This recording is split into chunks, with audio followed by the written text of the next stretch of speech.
Hello welcome guys, তোমরা কেমন আছো? অনেক অনেক ভালো আছো। সো এখন আংসা বলতে পারো তুমি কোথায় যাচ্ছ রে ভাই? আসলে আমি আজ এরকম একটা জায়গা যেতেছি যেটা তোমরা দেখলে জানলো বা হয়ে যাবে, আর দেখতে তো পারবাই। সবার আগে আমি চেঞ্জি দুটো চলে গেলাম। সাইডের প্রকৃতিগুলা দেখো, তোমরা একটু দেখো। আমার ফোনে অতটা দেখা যাচ্ছে না, তবুও একটু উপভোগ করে নাও তোমরা।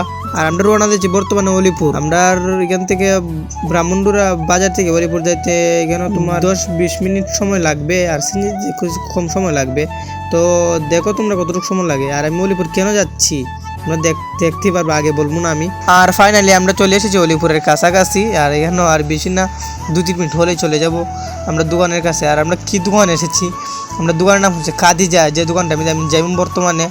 হ্যাঁ, আর এখানে অলিপুরের প্রায় দোকানে চিনতে হবে, কারণ অলিপুরে এটা মোবাইল সব কিছু বেচে কিছু করে, সবাই দোকানটা চিনবে আশা করি। আর গাড়ির থেকে লাইমে দেখতে পাচ্ছ কেন দোকানও চলে সেই দোকানটার নাম ভিভো লেখা, মানে এখন যে মডেলটা বর্তমানে টপ আছে এগুলো। আর এখন এটা বলতে পারো এটা কি, আসলে ওয়াইফাই চাইলে ওয়াইফাইয়ের জন্য কারেন্ট নাই, মেজাজটা গরম হয়, তার জন্য আইপিএস নিয়ে নিলাম। তারপর বাকি রেকর্ডগুলো আমি করতে পারি নাই, মোবাইলের ক্যামেরা অফ ছিল, যার জন্য তারপর আমরা চলে গেলাম বাড়িতে। আবার বাড়িতে যাবার পর থেকে আমাদের স্কুলটা পড়ে, যে মুজা স্কুল। তোমরা দেখো একটু, আমরা সব কিছু দেখাইতে পারবো না জানি, তবুও একটু দেখো আমি জুম করে দিয়েছি।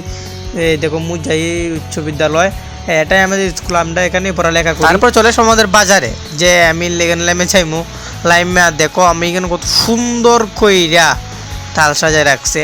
এখান থেকে তো 2টা না খাইলে আমার পেটের ভাত হজম হইব না, তার জন্য আমি বেড়াকে বলছি আমাকে 2টা দিয়ে দাও, কাটতাছে। আর একটা পিস হচ্ছে 20 টাকা, 2টা দাম 40 টাকা রেখে দিয়েছে আমার কাছ থেকে। কত সুন্দর করে কাটে তোমরা দেখো। এইগুলা একটা আছে বাদ, কিন্তু তার জন্য এটা ফালাই দিছে। আমি কিছু ভালো দিকে দাও, তো এটা ফালাই সুন্দর দিকে ভালো দিকে একটা দিতেছে আমারে। আর আমি বলছিলাম এটা আমি বাড়িতে নিবো, তো ভালো দিকে দিও। তারপর ভালো একটা দিকে নিয়ে আসো, দেখো কত সুন্দর করে কাটাইতেছে। আর এটার ভিতরে দেখছো পুরো নাইকলের মতন লাগে, পুরো নাইকলের ডাবের মতো।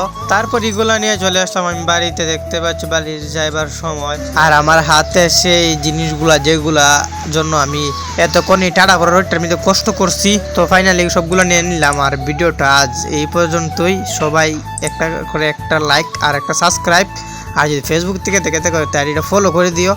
তো বাই।